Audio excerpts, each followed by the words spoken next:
Hello, and welcome to our next episode of How the Hell Did I Get Here with Meg and Rachel. Thanks for joining us. Hi, Lee. How are you guys today? Great being here.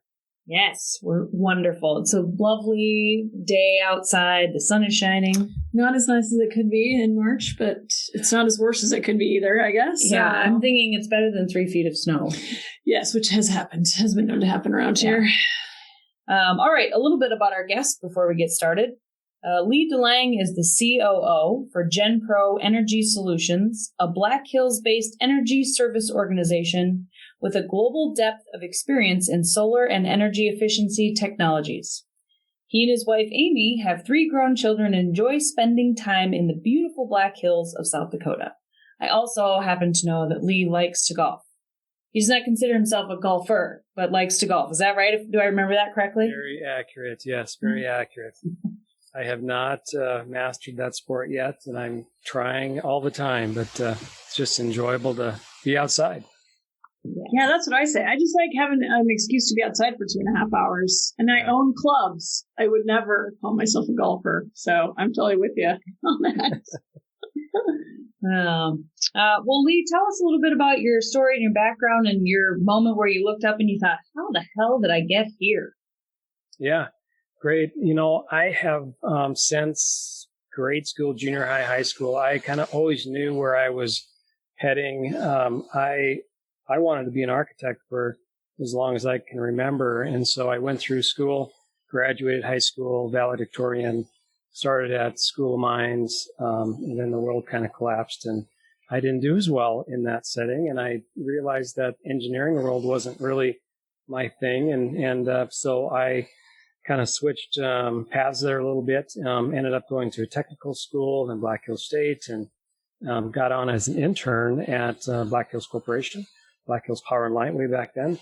And I was there for 23 years. And so my trajectory, although it changed a little bit, I was on this path to, really retirement, sort of the storybook sort of career path that everybody talks about. And I thought, well, I kind of ended up in a nice place. And so, around about mid 2016,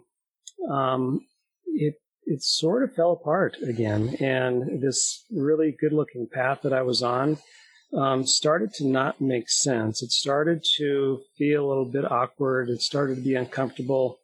And at the end of the day, frustrating. And that in itself didn't make sense because I was working for an extremely good company with great people.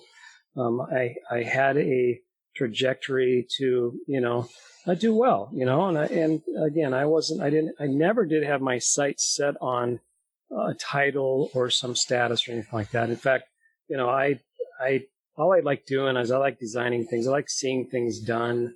I liked working on things. And so I never really had this climbing the ladder sort of mentality. But it seemed to be kind of going that direction. That was fine with me. But, then all of a sudden things started internally being, I was really conflicted in everything I was doing because all of a sudden there was a point in time where what I'm doing does not seem to have purpose. Now, anybody else in this position would see all kinds of purpose and the work that we were doing there, incredibly important, obviously.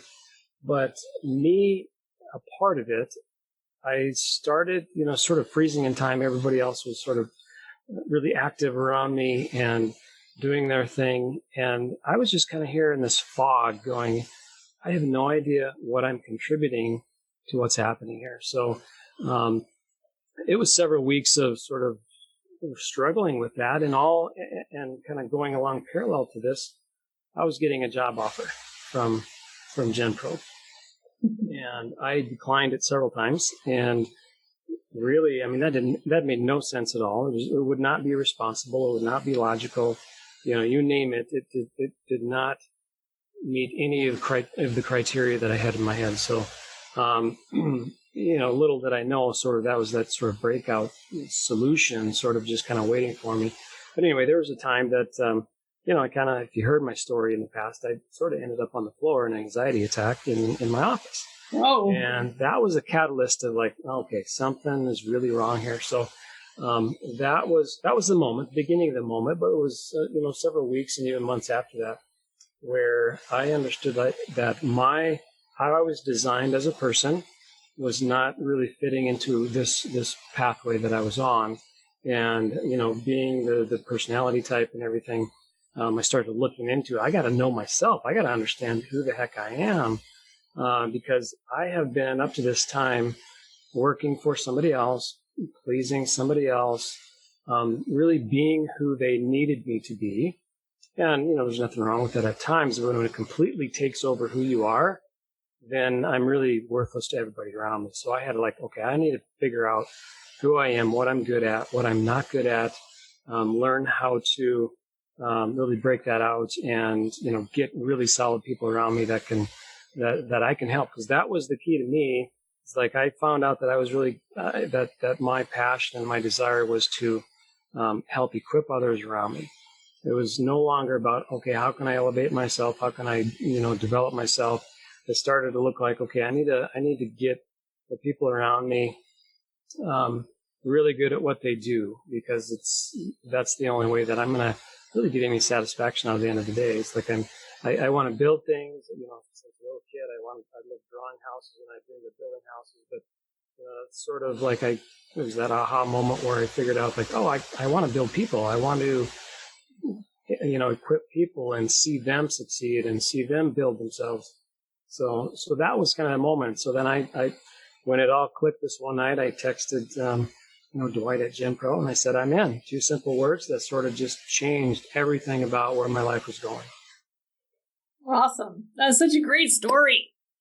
Not the collapsing and the, the anxiety attack part, but it's so interestingly because of who you are on our system, which is a stabilizer. And really the hallmark of stabilizers are your tie into the people around you and how important it is to have people around you that you trust, you can help, that they support you. It's a very symbiotic environment for people. And honestly, we don't see a lot, probably enough, of high-level executives have that kind of tie-in. They tend to be much more chaotic, much less interested in how people operate. And so how do you feel like that so maybe benefits your current role and the current team that you have?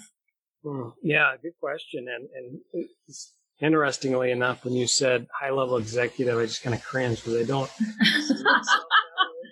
You are, Lee. Yes. And thank goodness. I have to look at my business card every once in a while. But I'm one of the core principles at GenPro, which I almost on day one said we're going to live as servant leaders. And so our organizational chart is sort of flipped upside down where I'm at the bottom or near the bottom, so that we can even just kind of visually see my job is to really support and encourage everyone above me, and that's kind of where it began. So yeah, I do have that thread that's success oriented. I love excelling. I'm driven. I will someday be good at golf. I'm driven to that. But I have this wing of being a helper, and that's really sort of the core of who I am. I really care about the people that I work with. I love being generous. I love, I love pleasing people around me, which could be, got to be careful with that one. Sure. But it is a positive as well because, I just want to, engage everybody around me and I'm still getting there and I still have work to do there because, life is kind of crazy. Work is crazy. You still have to do the to-do list at the end of the day. But to be pouring into people around me is really my objective here. And that's what I found that's got to be my, bumper sticker from here on out. I love it. And a big part of what we look at is how chaos tolerant you are. And you tend to be on you prefer more structure side of the house. So, but I know GenPro a little bit from my boyfriend's company, and we worked with in the solar business, not nearly to the degree that you do, but that's kind of kept me informed. So how do you sort of balance all of the growth and the chaos that comes with just the massive expansion you guys have been doing? Yeah, that I was just thinking about that on the way to work this morning, and the word chaos came to mind because following 2020, which I'm sure you guys have heard a lot, but I mean, how do you even come out of 2020 the same? We were on a pretty steep trajectory in terms of growth, and things were getting busy. And now all of a sudden you have this big pause of really like 2 quarters in 2020 where nothing was going on. But yet none of the work went away. It just kind of piled up. And so now we're in that phase of the just running crazy with our hair on fire, trying to keep up. And what I found with chaos that it's not bad. It's not my enemy. I don't mind it. But there's a balance, and we balance that with the leadership in our company. There's some people that thrive off the chaos and even sometimes get energized with it. I reflect on it. I think and sit, and I try to be quiet to sort of like just process the chaos around me, and to be able to prioritize. Okay, this stuff coming from this direction is there, but it doesn't matter. I'm not even going to pay attention to that right now. This chaos over here, this part of it, that's important, and we need to really prioritize how we're bringing it in and processing it and really making some sense of it. But yeah, you're right. I am extremely structured. I've been working on being okay with not having it because I understand that, with 60 plus people now in the organization, not everybody's going to think the same and process work the same way I do. So it's okay. I mean, I see the value in, and I have confidence in the structure part of it. And I'm okay kind of owning that and saying, when you guys need this, or when you need to sort of rest in the fact that things are okay and coming back to center and reality, I'm okay doing that. And in the meantime, I'll come to your side. And if we need to live in your chaos and we need to work through things and we need to really fret together and worry together and be angry together, that's good. We each have our role in really taking all this on and putting our shoulder into, what the future holds. And it's always going to be an unknown after 2020. You can't, a 3 to 5 year strategic plan. Is it even possible? I don't know. Yeah, well, I know. We still make them, but we have to be ready to pivot. That's for sure. Yeah, that's for sure.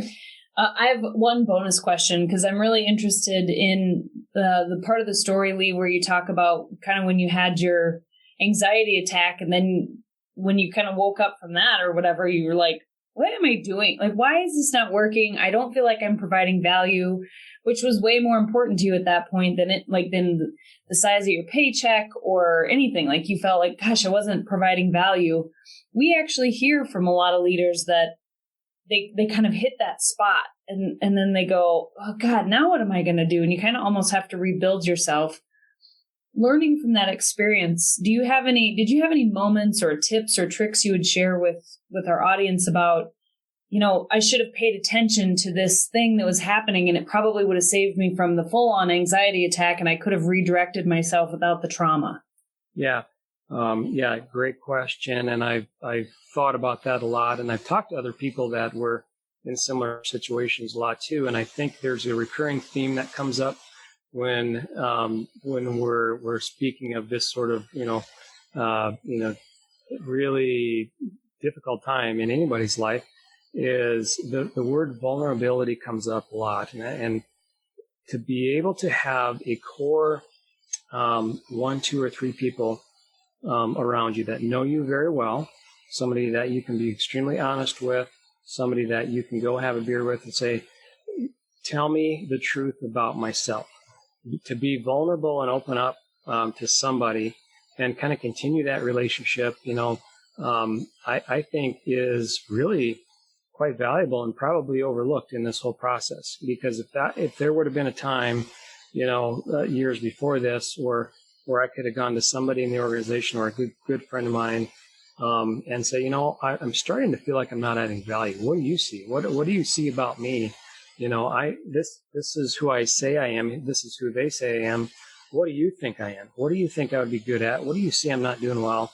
People don't do that very often, and they just don't want to hear the truth. I don't know. But they just, it is, I have two guys that in fact, I'm meeting with one this afternoon. I have two guys that I sit down with at least once a month and just say, I'm going to lay it out on the table. What did you see from me the last 30 days? What am I not doing good? Can I do the same with you?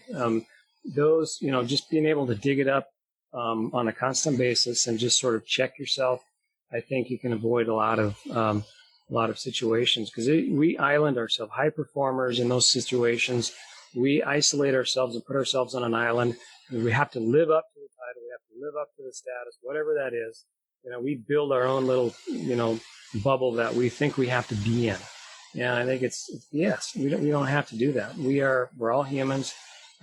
Just because you have a title doesn't mean you have to perform a certain way. We all have the propensity to, fall off that stool every once in a while and be human. I think we should allow ourselves to do that. So if you have some really close people around you, tap into them regularly and just have them tell you very honestly what they're seeing. And I think that would prevent that. It would have for me anyway.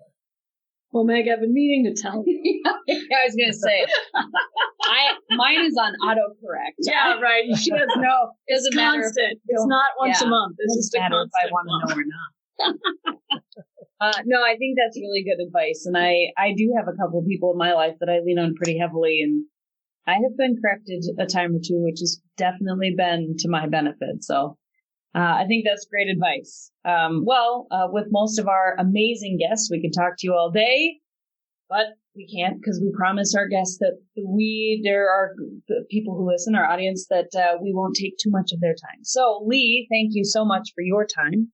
It was really a pleasure to get to visit with you, and looking forward to the next time we might get to visit with you. And so until the next time, lead powerfully, change the world.